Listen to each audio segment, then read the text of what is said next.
Imagine you've lived in your home for almost 25 years, 20 years. You've built memories there. You've raised your children there. You have maybe had multiple generations grown up, lived in, cared for in that home. And then all of a sudden you get a call from a utility company saying that you need to sell your home or we're going to take it from you. And you are surprised, shocked. You're thinking, why? Why in the world would a utility company be demanding this of me? And you find out it's to make room for an AI data center. Essentially, you need to sell your home or be at risk for losing your home because they want to make room for a giant data center. That is what we're going to talk about today. That's not happening overseas. That's not happening in other countries. That's happening right here in Georgia. I would imagine it's happening in other states here as well. But today we're going to talk about families who are going through this, who are losing their homes, being forced to sell their home or deal with eminent domain, which is essentially the government taking your home legally, right here in Georgia. So you heard that right. Many homeowners are getting notices from companies like Georgia Power demanding that they sell their home or be forced for that home to be taken via eminent domain. Georgia Power is trying to make way for 300 miles of power lines to fuel and back these gigantic AI data centers. And there are hundreds of homes being affected by this all across rural Georgia. They're trying to buy property, clear the land so they can make home for these data centers. Miles and miles and miles of data center, of land to make room for these data centers all across Georgia. And there are hundreds of homes being affected by this. 35 miles of power line is what 35 miles of power lines to fuel and to provide the electricity for these data centers. And over 300 homes right here in Georgia are being affected by this. The demand is booming. These AI data centers are being built all across rural Georgia, and they need a place. They need a place to build them. They need miles and miles of land to make room for these power lines, 35 miles stretching across rural Georgia. And the part that was shocking to me is that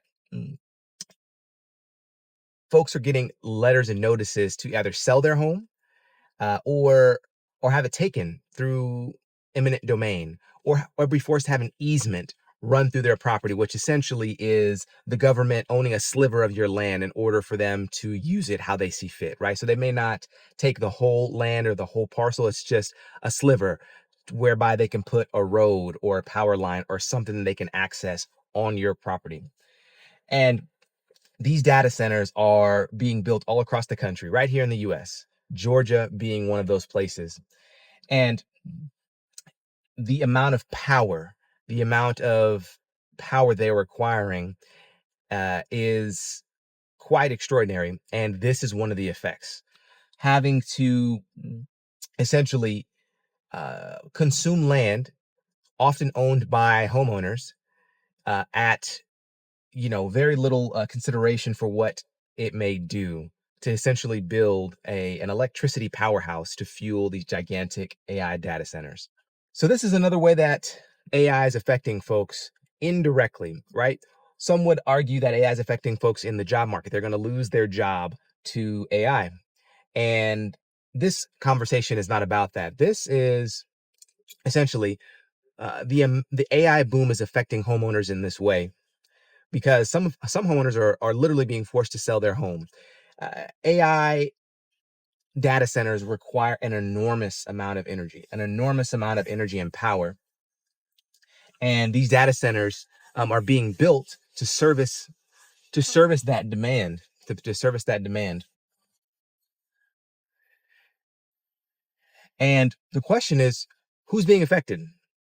Who has to pay for this AI boom and this growth of AI all across the country? Georgia is one of the largest growing states um, in terms of data center construction. They're popping up all over the place, and everyday folks are being affected. Just right here in the county that I live in, there's a lot of talk and a lot of chatter about, do we want data centers here? Some folks are disagreeable. Some folks are pushing back. Some people don't care very much about it at all.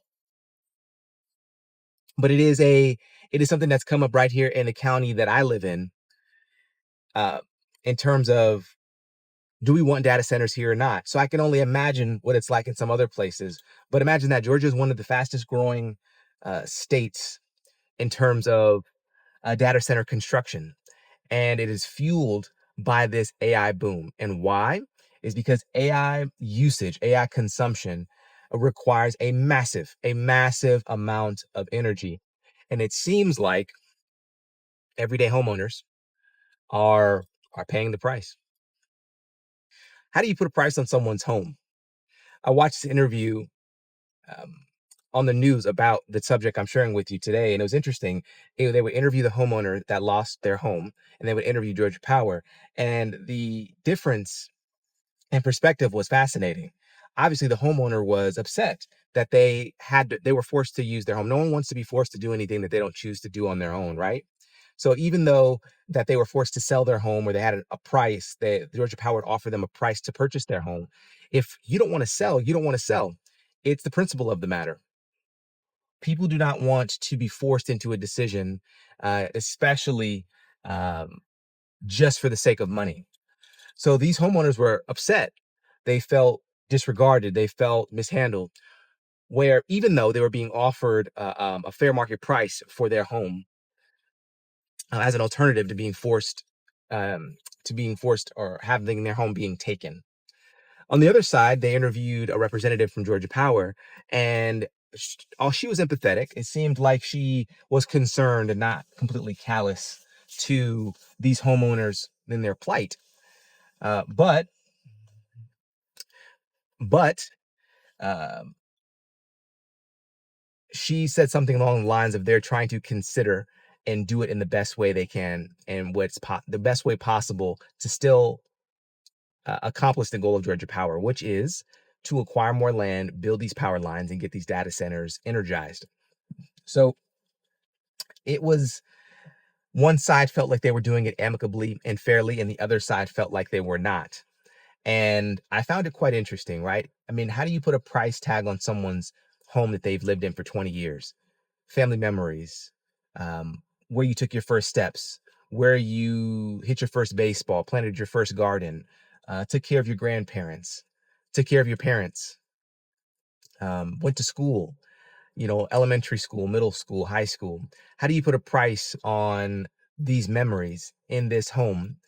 And all of a sudden, now you're being forced to sell involuntarily, regardless of how much you're being offered. For some folks, that could be catastrophic. It could be very insulting. It can be very harsh. And especially when you realize it's for something like a data center. So the emotional kind of dichotomy of it all was quite amazing, but it was definitely an interesting conversation to watch the two sides of the coin, the two sides, opposite sides of the coin, go back and forth as to their perspective. It seems like they were both felt like they were either in the right or unjustly treated, no matter what, especially the perspective of Georgia Power. So what exactly is eminent domain? I mentioned it in brief before, but simply put, it is the government's way of taking property that they feel will be in the greater public good. Sometimes it's the government, sometimes it's massive utility companies that they feel is in the greater benefit or the greater good for the collective. Now, keep in mind, these folks that are they're losing their land or losing something, they are compensated, right? And often they don't get a choice in the matter. It's either, we're going to pay you for this, we're going to pay you this reasonable cost, or we're going to take it. Uh, they are compensated, but it's often a last resort. At least that's what Georgia Power said in this interview. They don't want the eminent domain piece to come about. But eminent domain is something that it allows the government, or in this case, some large utility companies, where the service that the utility company provides serves the masses. They have deemed what they're doing to be in the greater public good as compared to the individual.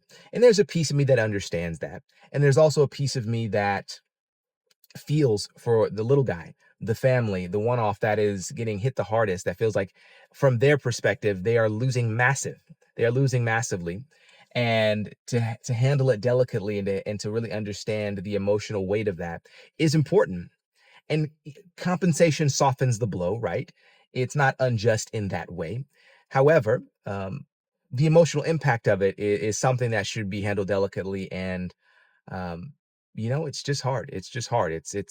There's one piece of me that understands, and there's another piece of me that if I was in that position, I would feel some type of way as well. So Georgia is not unique in this. Data centers are being constructed all across the country to make room for these data centers. I mean, it is something that is inevitable. Just like the talk about, hey, either the folks who learn how to use AI are going to be the ones to keep their jobs versus the folks who kind of just push it to the side, right? Just learn how to work with AI, learn how to collaborate with it, or it will indeed take your job. It's kind of that conversation. AI is coming. AI is a very hot topic, and it is something that is not going away. And in order to power that, the boom that it is bringing is one of the results are these data centers, and Georgia is not unique. This story articulates Georgia Power and what they are doing. So, but it's not a unique situation. And Georgia happens to also be, like I mentioned, one of the places who's seeing an increased amount of data center growth. But places like Texas are also seeing it as well. And the interesting part is Georgia Power wouldn't disclose who these data centers were for. Now, there's a lot of speculations, like it's the big tech giants like Meta, Google, Microsoft, but we don't know for sure. In the interview, in the news article that I watched, they don't disclose that information. All we can do is speculate. But regardless, um, it is something to truly be aware of. And I thought this particular story was interesting because I honestly think this is a prediction of what's to come and what to be prepared for. I mean, if you got a knock at the door and it was a major utility company and they told you that they needed to buy your land or they would take it, you'd be forced to sell your land or even at a reasonable price. Would you do it, regardless of what it's for?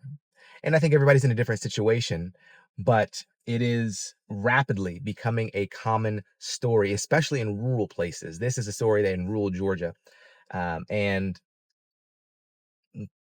it is just something to really consider. And it is truly happening very rapidly, in par and on par with how quickly this AI boom is happening, not only in the workspace, but these data centers are truly out here taking land to make room and to power these all of these AI tools that are out there. I thought this was a very interesting story. I think anybody who's forced to do anything, especially lose their home, is quite a tragedy. And to hear these two sides of the story and as to why they were being forced to sell their home or lose it was very interesting. And of course, it connected to AI. Now, what does this mean and what is this going to look like? There's going to be more of this in the future? Most likely. It's looking like that. It's looking like AI, what is going to be needed to power this AI movement is a mass amount of electricity, and these data centers are essentially the solution. Again, Georgia's not unique. There are companies. There are states like Arizona, Texas, and many others where they are seeing an increase in data centers as well. So, and it also appears that these data centers are popping up in more tertiary or rural parts of these states. So, something to think about. Something to think about. It was a very interesting story, and I was curious how it unfolded as I watched it, but I thought I'd share it with you. Do you have any data centers popping up near you, whether you're watching this video from Georgia or elsewhere? And I'm curious, if a data center, if there are discussions of data centers in your area as well, because how does this affect home ownership? I think data centers needing massive amounts of electricity is something to keep in mind because they're going to have to put these data centers somewhere, which means this is land being taken away from where they could potentially build more homes. They're building data centers instead of housing, affordable housing. options for people to purchase home at an affordable rate. So I think that's an interesting conversation to have. More data centers means less land, less homes to build that people can buy affordably, especially where they are building them. But I was curious about why Georgia. Why is Georgia one of the largest places being impacted? And of course, it's directly correlated to tax incentives and cost of land, and all the benefits that Georgia provides that would be equal benefits to building homes, I would imagine. So um, I am curious: are there data centers being built near you? And if a data center were to come, or if a company or the government were to come knocking on your door, proposing you sell your home, how would you handle it? How would you handle it? But then I also want you to keep in mind the electrical demand. Like if it affected your electricity and how you lived your day-to-day life, if this data center wasn't built, would it impact you in a way? Of course, if you're reasonably compensated. I'm just curious to see what people's opinions are, because I know there's some folks listening to this. If they came and they offered you a decent price for your home and you found it to be fair, you take it and run with it, right? But for some folks, especially like the examples I gave at the beginning of this video, if you've been there for 20 years, it's a problem, especially if they're forcing you to sell, right? So let me know in the comments below. With that, I hope you folks enjoyed this video. Let me know if these topics are interesting to you or what you'd like to hear. My name is Taj Walker. I'm a local realtor here in Georgia. If you're looking for a real estate professional in your local area, happy to help, happy to connect you with someone. Scan this QR code here and someone will be in touch, or click the link in the description below. I'd be happy to connect with you and help you on that journey. With that, see you all in the next video. Take care.